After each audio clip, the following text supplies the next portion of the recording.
A great teacher of the Bible once said that it is a sin to be boring. Now, in context, he was talking about it's a sin to be boring when teaching the Bible. But in reality, if you are a communicator, and especially if you are an executive leader, it's a sin to be boring. And yet, how many meetings have you gone to? How many presentations have you been to where you leave wishing that 30-minute meeting or that hour-long meeting would have been an email? So if you're afraid of boring your team, you're going to want to listen to this episode. Let's get into it. Welcome to the Sam Linton Show, the podcast designed to help you shift your mindset, find your voice, and change your world. Sam is a pastor, coach, and expert communicator, helping leaders and entrepreneurs like you step into their purpose, speak with confidence, and make a lasting difference. All right, so I've been publicly speaking for, now this is decade number 2. This is heading into coasting into decade number 3, because now I'm over 20 years into this, which is hard to believe because, you know, I haven't quite hit my 30th birthday yet. But we're not here to talk about math. I'm here to say that there are times when I'm speaking, whether it's when I'm doing corporate training, doing a workshop, or when I am coaching, or when I'm standing in front of hundreds of people and speaking at the church, there are times when I consciously will say to myself, you know, you're really boring. Like, this is boring. Like, I'll find myself going into this place where it's like no man's land of boredom. That doesn't mean that I am displaying that or demonstrating that. I don't know exactly what the audience feels at any given moment, but there are times when I'm consciously feeling like, ooh, I got to bring the energy up, or maybe I got to break this point up, or maybe I got to reword this. Boredom should be something that as a communicator, especially if you're in an executive role, you want to avoid at all costs. I'm not saying it's a career ender, but I'm saying that you don't want to have the reputation as someone who is known to bore people. You don't want that to be that when a meeting comes up and you're in charge of the meeting, you don't want it to be where people are thinking, okay, I don't have to go to Sam's group. Like, I don't have to go to that, right? Like, can I call in sick? Can I say that I have to take care of the dog? Can I do whatever? So I'm going to give you some things to keep in mind about boredom. So without further ado, whatever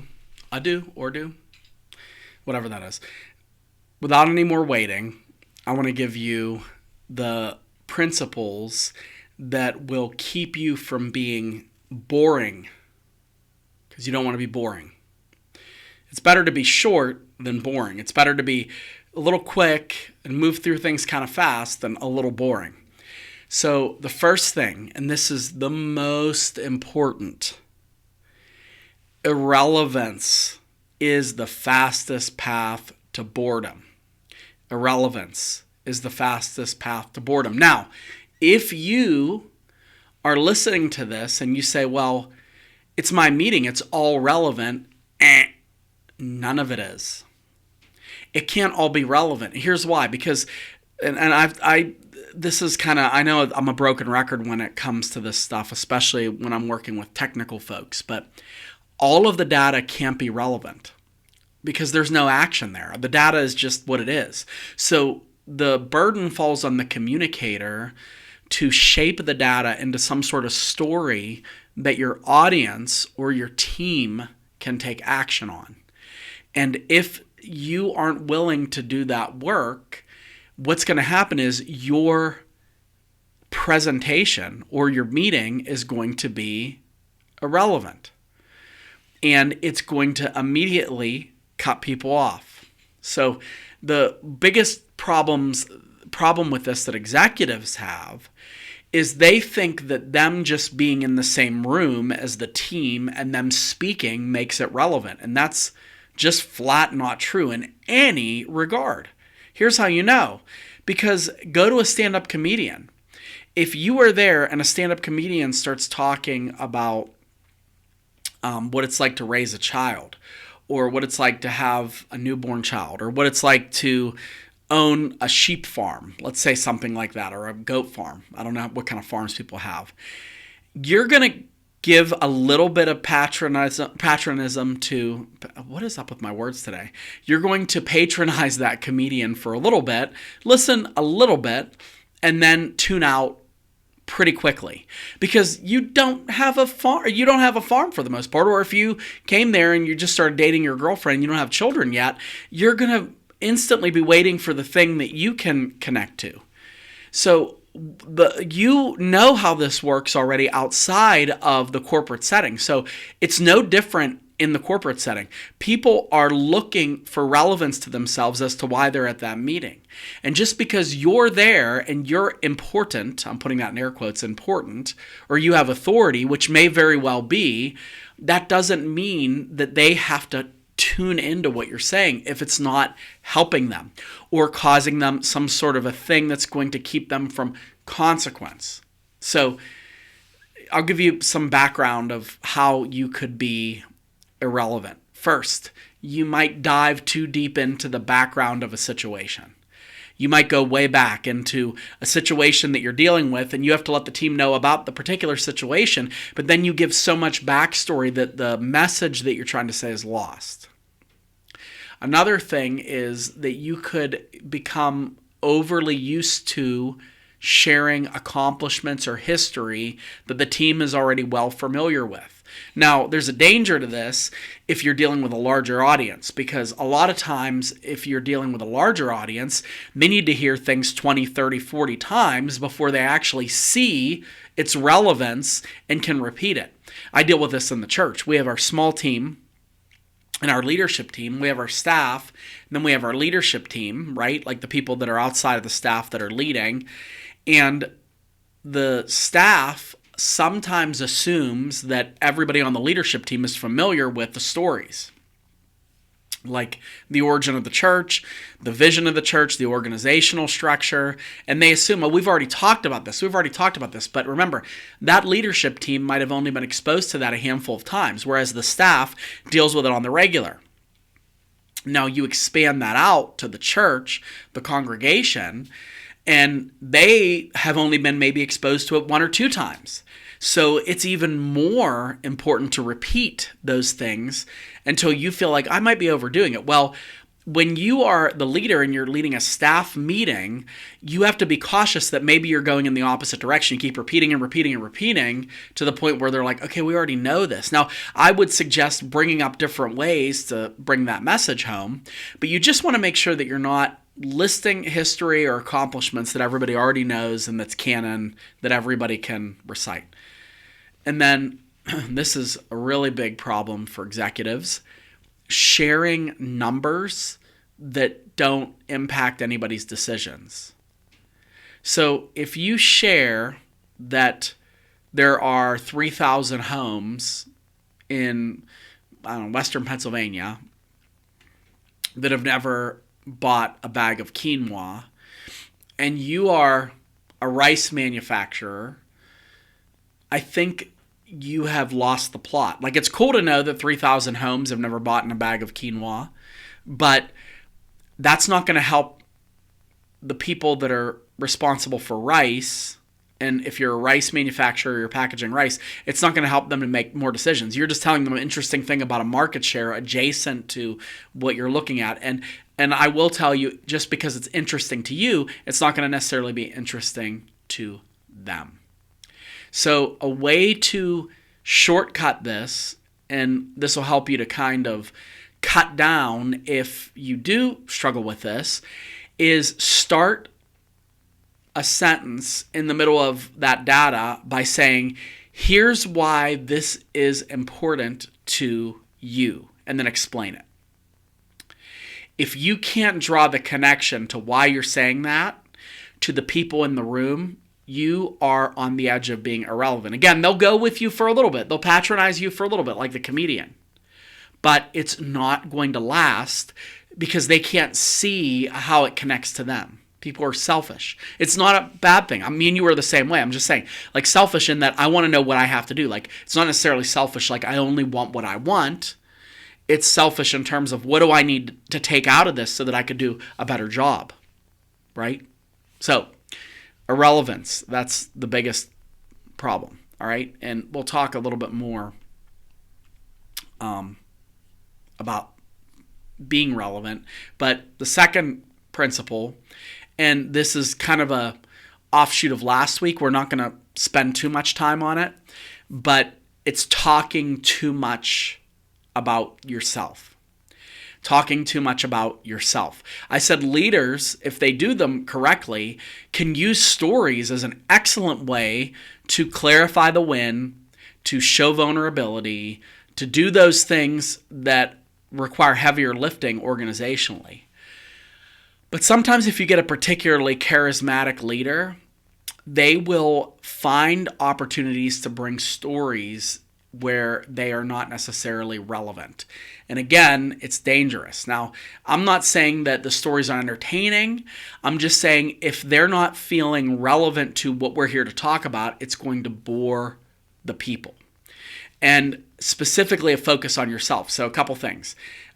If you, and again, go back and listen to how leaders use stories, but where people get bored is when you're always the protagonist. Like if you open up the novel and it's you from page 1 and it's you to the end and you're the only character in that story, people are going to turn that off pretty quickly.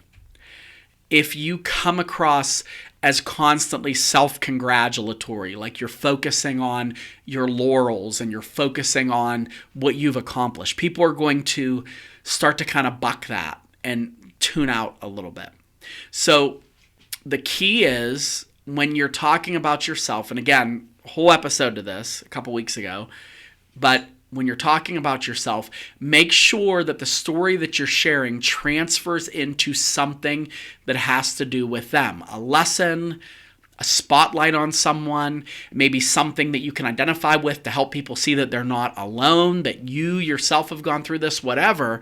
Make sure your story is able to pivot into a way that helps to make the connection for them. And again, a word that you might want to use or a phrase that you might want to use in your meeting would be, here's what this means for you. Or I think of this because when I think of you, I think, and now, again, they're focused on themselves because you're trying to get them to do a better job. You're not trying to, no one hired you to entertain them. They hired you to lead them, to guide them, to show them the best way to win and to give them the opportunities to do better.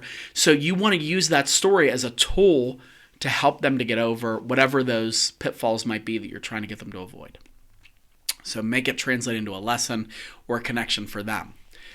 Okay, next, and we've all been a part of this. I am guilty of this on a lot of levels because I tend to lead and use humor quite a bit. I lead with and use humor quite a bit when I'm speaking. If you've ever seen my sermons, it's pretty prevalent. It's prevalent in these podcasts as well. It's a little more muted because I'm trying to give you a lot more content.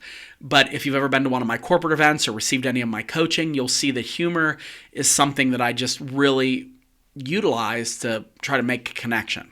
All right. However, what bores people is when you're using humor on inside jokes. Inside jokes. Now, I'll tell you a story. I was at the church for years. When I first started working for the church for years, we hosted an event called the Sweetheart Banquet. It was essentially a Valentine's Day weekend banquet. We would have it at the Marriott or the Hilton, some sort of hotel with a ballroom. We would rent the ballroom and we would have couples only, just couples, at the church come. We'd have the big dinner, and then we would do entertainment for like an hour and a half. And I hated it. I hated it so bad. Like right now, I'm a little sweaty just thinking it. Like my palms. Like I had to host it a couple times, and I just despised it so much. Some of it was funny, but this is what ended up happening on one of the last times we hosted. I had another pastor, one of the other pastors, the youth pastor, with me, and we were both on the stage. And then the senior pastor was speaking, and they had to do something where they had to tabulate some votes on who would win this prize. So while the judges were tabulating votes on this game and who won the prize, and this is already too boring, but the senior pastor pointed to me and the youth pastor, and he said, okay, do like the funny things that you guys do in the office. Like do something funny. Like do funny things. And me and the youth pastor looked at each other, and we were like, I don't know what you mean. And the other pastor was like, just do funny things. Like, do something funny. So we're standing on the stage. There's probably it's not a ton of people, like 100. I mean, 100, I know you're like, oh, that's a lot of people. It is. But, the church is in the hundreds, so it's a smaller group for the church. But it was still a high pressure enough situation where I didn't have my bearings. I didn't have any material planned. I didn't have any of the things. So what we did is we started putting out all of our inside jokes. Like, oh, we had this one room that we cleaned out in Sunday school. We called it Room 9, and we put all the church's secrets in there. Well, nobody thought it was funny. And, the other pastor, he said, well, Pastor Mike, when we start work at 10, he's actually here at 8. And, it was an inside joke about how Pastor Mike is always there. Nobody got it. And we kind of bombed pretty bad. Like, it wasn't that funny. It wasn't very long, and it wasn't that funny. Well, we sat down, and the youth pastor's wife said something that sticks with me to this day. She made her hands into a circle. You can't see it if you're listening to this as a podcast, but she made a circle with her hands. And she said, you guys are like super funny inside this circle, but like you have to be inside that circle to think that it's funny. So for the next 15 years, the youth pastor and I joked about how, oh, that was inside the circle funny, it wasn't outside the circle. Like, we made that joke. Still do, actually, because a good joke never dies. But my point is not lost on her, or her point is not lost on me, that this was an inside joke that we think is hilarious, but doesn't translate to people that don't work with us every day, that don't live with us every day, that don't deal with this stuff every day. It doesn't last. It doesn't make them laugh. It doesn't last in terms of the humor factor in front of an audience. So I say all that, and why this is relevant to you. Did you see what I did right there? Huh? Here's what this means for you. What it means for you is you might find something hysterical, and you might have like 2 or 3 other people on the executive team that find it hysterical, but the people that weren't there for that, they'll look at each other and go, I guess you had to be there. And you don't want to have, I guess you had to be there moments, because then it's going to drain the energy from that meeting. People are going to be like, I don't understand what they're talking about. There are times when we're running a staff meeting, and somebody in the staff meeting will literally say, I don't know what you guys are talking about, because we're making some sort of inside joke. And it alienates people. It makes them feel like they're not in the club. And it also makes them feel like you're incredibly boring. And inside baseball, inside jokes only work if everybody that you're speaking to is on the inside. And that helps. So humor that excludes is not humor. It's indulgence. And it causes people to tune out. But if you tell a story about the staff that doesn't require a lot of context, yeah, you could bring them into that circle. But they have to have enough context and understand why it's relevant to them and why they should understand it, or else they're going to look at you like you have 2 heads.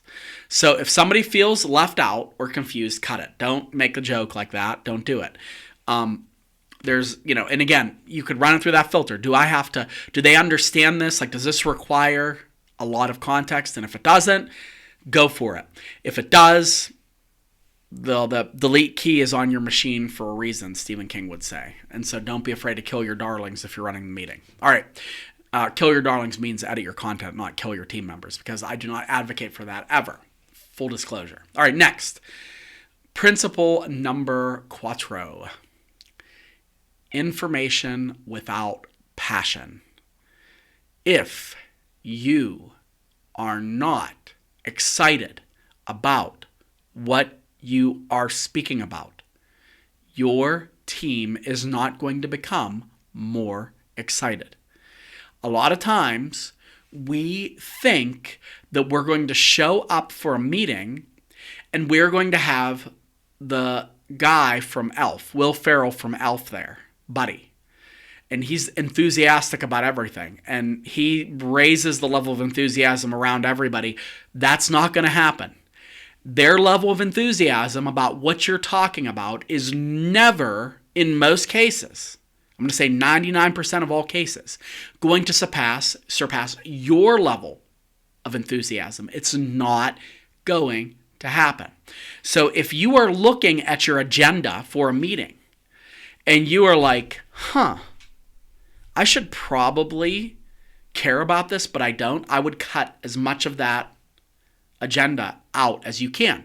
Because if you don't care about it, they're not going to care about it. If they don't care about it, they're going to think that you're boring. And they're going to think that you're just doing this as a means of procedure and really having nothing to do with what matters to them. So audiences will feel what you feel. They're going to pull your energy. And if you get in and go, okay, so this meeting and we have this, and this is the data on this, and this is that, and you're just going through it, they're going to be just as bored. Here, I'll give you a real life for instance. We just had our big budget meeting, huge budget meeting. It was, not exaggerating, it was like a 5-hour meeting. And just saying that, again, I get the same feeling as with the Sweetheart Banquet. Sweaty palms, throw up in my mouth a little bit. And I'm low detail. I'm not very good on detail. It's just not my it's not where I excel. And this is all numbers and detail. And I have brilliant people around me. The person that runs the numbers, like, she's brilliant, so much smarter than me. The operations pastor, way smarter than me. The senior pastor, again, smarter than me. It's always good. Like, I've always found myself in rooms where everybody there is smarter than me. It's fun, and then I play pretend long enough where they start to think I'm smart too. And then I'm like, pretty soon they're going to realize, okay, don't tell them that they're smarter than me. But anyway, my point is, we're in this room and we have like 5 hours of numbers, and we're talking about millions of dollars worth of budgetary items and where things go and where they're filed and where things went over and what we're going to adjust and taxes and insurance and throw up in your mouth, right? Well, the senior pastor, and he's the founding pastor, kept his energy from the time the meeting started until it ended. He kept it up. He stayed standing the whole time, stayed engaged the whole time, asked questions, took breaks, kept people moving, kept moving along. His energy never dissipated, not once. And I've run that meeting a couple times for the church, and keeping your energy is tough because you want to mimic the energy of the people in the room. And there are people in the room that are literally like, they're looking down the whole time, they're on their phones. And then this group was really engaged. But people, it's a long meeting. It's a long, like anybody. It's like watching the Titanic movie twice. Come on, it's a long. You're not gonna watch the thing sink twice. You're gonna leave at the intermission. So for you to expect that people's energy is going to surpass where you are, it's not going to happen. Never going to happen. You are going to leave that meeting feeling like it was boring, and they're going to be bored. So you have to bring energy into what you're saying, even if it's not necessarily something that is a ton of like energetic material. You have to bring the energy so that they care about it, or else they're not going to care. And then they're going to say, man, that guy was boring. Oh my goodness, was that boring? Because you were bored. The reason why you're boring is because you're bored. That's it. So when I'm preaching, I was reading through my sermon manuscript and I was getting ready to preach tonight. And I'm like, I'm not saying this. I'm going to bore. This is boring. Like I was talking to myself. I'm like, I wrote it. Like I'm indicting myself. It wasn't like I got it from somebody else. I'm like, you can't talk about this. Nobody cares. So like I have to be passionate about it, or else it's not going to translate and I'm going to come across as boring, which I'm not saying I've never been boring. I'm saying I've probably been more boring than you will ever be because of how much speaking I've done. But I will tell you that I aim to never be boring.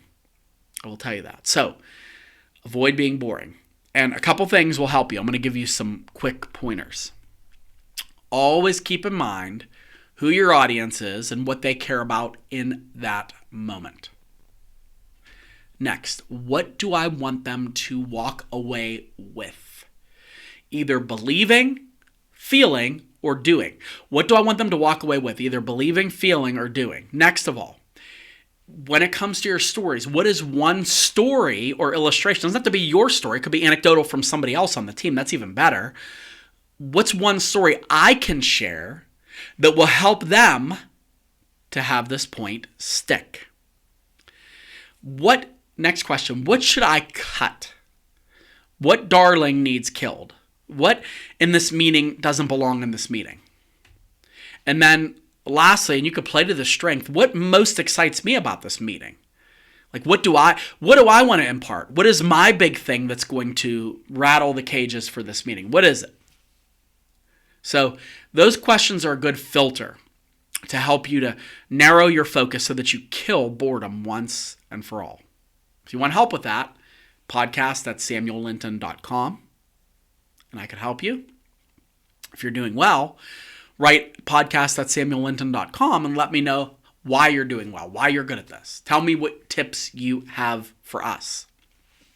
I'm always open to to learn from you and take those ideas and distribute them so that other people can learn. I've learned more from working with people from them than I have ever taught them.